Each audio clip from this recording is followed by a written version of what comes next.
Is Atlantis just a fanciful myth? Or could there be a hidden truth lurking beneath the waves? For centuries, the legend of Atlantis has haunted the human imagination. But the story doesn't begin with some lost mariner's tale.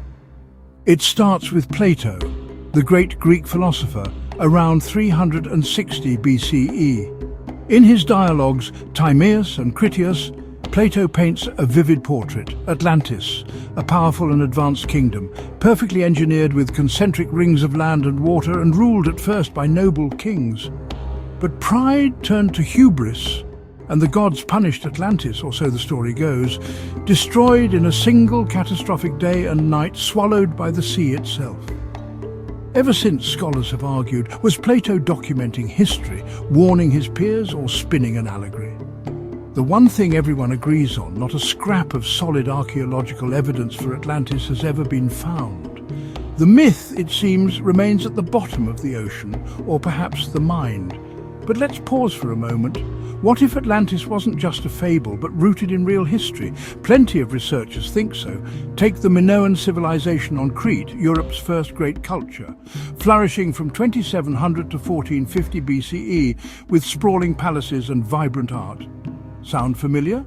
Then, around 1600 BCE, disaster struck on nearby Thera, now known as Santorini. A volcanic eruption of staggering scale obliterated the center of the island, triggering tsunamis that battered Minoan cities. It's likely the most cataclysmic event in the region for millennia. Could this real-world apocalypse have inspired Plato's tale? The parallels are striking. An advanced civilization lost to sudden catastrophe. Other scholars point to the Etruscans, the Phoenicians, or even the ancient Egyptians, whose seafaring exploits and sophisticated societies might have fueled the legend. Of course, Atlantis isn't just a dusty old myth, it's a pop culture powerhouse. From Jules Verne's 20,000 Leagues Under the Sea to Disney films and blockbuster video games, the Lost City keeps resurfacing generation after generation. It's become a playground for conspiracy theories too, linked to everything from ancient aliens to secret technologies. But why does Atlantis keep us hooked? Maybe it's the lure of lost worlds and forbidden wisdom, or the universal thrill of the unknown. Atlantis really is a mirror for our own curiosity. Now, you might think science could finally lay the myth to rest. In recent decades, researchers have thrown everything at the problem. Sonar scans, deep-sea submersibles, geological studies, and I'm afraid the results are pretty conclusive. There's no sign of a sunken super-civilization.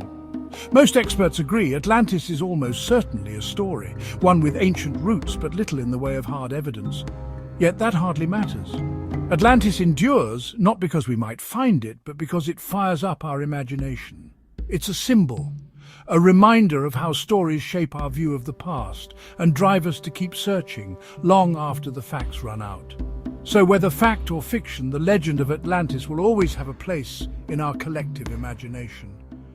The search goes on, not just for a lost city, but for answers to the greatest mysteries of our world.